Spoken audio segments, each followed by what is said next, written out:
زندگی کی سمت۔ ہم زمانہ طالب علمی سے ہی موٹیویشن کے ذرائع تلاش کرتے ہیں۔ جو آدمی بغیر کسی ذرائع کی موٹیویشن لے رہا ہے یہ اس کی خوش قسمتی ہے۔ جس طرح اللہ تعالیٰ بعض لوگوں کو زیادہ ذہانت دیتا ہے، اسی طرح بعض کو موٹیویشن بہت زیادہ دے دیتا ہے، پھر ان کی موٹیویشن زمانے کو ملتی ہے۔ کئی لوگوں کو افکار زیادہ ملتے ہیں، ان کی سوچ اور فکر بہت اچھی ہوتی ہے، جیسے حضرت علامہ اقبال رحمۃ اللہ علیہ جن کی فکر سے زمانہ فیض یاب ہو رہا ہے۔ اسی طرح حضرت واصف علی واصف رحمۃ اللہ علیہ کے نازل ہوئے جملے جن سے زمانے کو فیض مل رہا ہے، ایسے لوگ معاشرے کے لیے ذہنی آکسیجن کا کام کرتے ہیں۔ یہ وہ لوگ ہیں جنہوں نے اپنی زندگی میں اپنی سمت کا تعین کر لیا تھا۔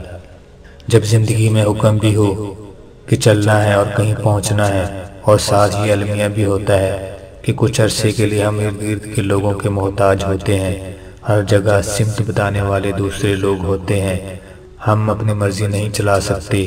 ان سمت بتانے والے لوگوں میں ہمارے والدین، ہمارے عزیز رشتہ دار ہوتے ہیں۔ شروع میں ہمارے والدین اس سکول میں داخل کرائیں گے جن کے بارے میں ان کا خیال ہوتا ہے اس کا معیار اچھا ہے۔ ہماری زندگی میں ہم کپڑے بھی اپنی مرضی کے نہیں پہنتے، ہم ایک عرصے تک لباس دوسرے لوگوں سے ملتا ہے۔ یہ اس لیے ہوتا ہے کہ ہم میں شعور نہیں ہوتا۔ شعور کی آنکھ ہمیں اس وقت ملتی ہے جب ہم محتاج نہیں رہتے، ہم آزاد ہونا شروع ہو جاتے ہیں۔ زندگی میں ہم آزاد بھی ایک دم سے نہیں ہوتے، ہم آہستہ آہستہ آزاد ہوتے ہیں۔ پھر خوش قسمتی یہ ہوتی ہے کہ ایک وقت وہ بھی آتا ہے کہ ہم مکمل آزاد ہو جاتے ہیں۔ کئی لوگ تو بڑی عمر میں بھی آزاد نہیں ہوتے۔ جب شعور کی آنکھ کھلنے لگے تو سب سے پہلا کام یہ کیجئے کہ باقاعدہ بیٹھ کر غور و خوض کر کے زندگی کو کوئی سمت ضرور دیجئے۔ اس کی وجہ یہ ہے کہ اس وقت ہمارے پاس جتنی زیادہ توانائی ہوتی ہے، اتنی توانائی کے ساتھ جو کام ہو سکتے ہیں، اگر وہ نہ کیے جائیں تو پچھتاوا رہ جاتا ہے۔ قدرت جتنے منٹس میری جیب میں ڈالتی ہے اتنے ہی منٹس ہر ایک کی جیب میں ڈالتی ہے۔ وہ آدمی ترقی کر جاتا ہے یا آگے بڑھ جاتا ہے جو ان منٹس کو استعمال کرتا ہے۔ جو توانائی آپ کے پاس ہے، جب آپ رات کو سونے لگتے ہیں تو اپنے آپ سے یہ سوال کیجئے کہ کیا میں نے ان منٹوں کو بھرپور استعمال کیا ہے؟ آپ غلط گاڑی پر 15 منٹ بیٹھنا برداشت نہیں کر سکتے اور 10 منٹ غلط راستے پر سفر نہیں کر سکتے۔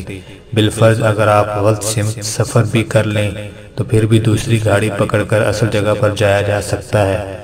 اگر زندگی کے سفر میں کہیں غلط پہنچ گئے تو کیا وقت واپس آ جائے گا؟ کیا یہ ممکن ہے کہ کوئی بٹن دبا دیا جائے اور وقت واپس آ جائے؟ یہ ممکن ہی نہیں ہے۔ آپ کی عمر چاہے جتنی زیادہ کیوں نہ ہو، مگر جب سمت ٹھیک ہو جاتی ہے تو پھر کیا بات ہے۔ شیخ سعدی رحمۃ اللہ علیہ فرماتے ہیں کہ آپ سے کسی نے پوچھا کہ آپ رحمۃ اللہ علیہ کی عمر کتنی ہے؟ آپ رحمۃ اللہ علیہ نے فرمایا 4 سال۔ اس نے کہا آپ کے تو بال سفید ہو گئے ہیں۔ آپ فرمانے لگے کہ مجھے شعور 4 سال پہلے ملا ہے۔ اگر شعور مل جائے تو پھر ایک ایسی زندگی جس میں سمت نہیں ہے، سمت آ جاتی ہے۔ اگر یہ کہا کہ آپ کی 100 سال کی بے سمت زندگی سے ایک دن کی سمت والی زندگی زیادہ بہتر ہے تو غلط نہیں ہوگا۔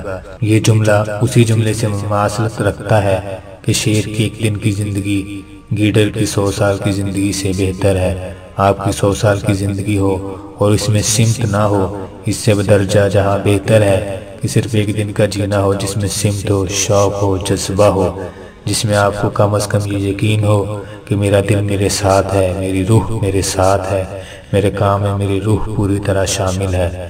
آپ نے جس سمت کا انتخاب کر لیا ہے، خاموش ہو کر سر نیچا کر کے چلتے جائیں۔ ایک دن ایسا آئے گا کہ سر اٹھائیں گے اور زمانہ ساتھ چل رہا ہوگا۔ آپ حیران ہوں گے کہ میں تو اکیلا چلا تھا، اتنا بڑا کارواں کیسے بن گیا؟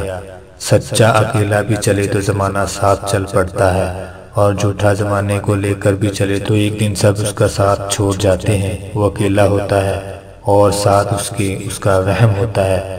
آپ نوکری کر رہے ہیں، کوئی حرج نہیں ہے، کاروبار کر رہے ہیں، کوئی حرج نہیں ہے، پڑھائی کر رہے ہیں، کوئی حرج نہیں ہے، لیکن خدا را سب کاموں کی سمت ایک ہو، سب چیزیں جڑ کر ایک دریا میں گریں۔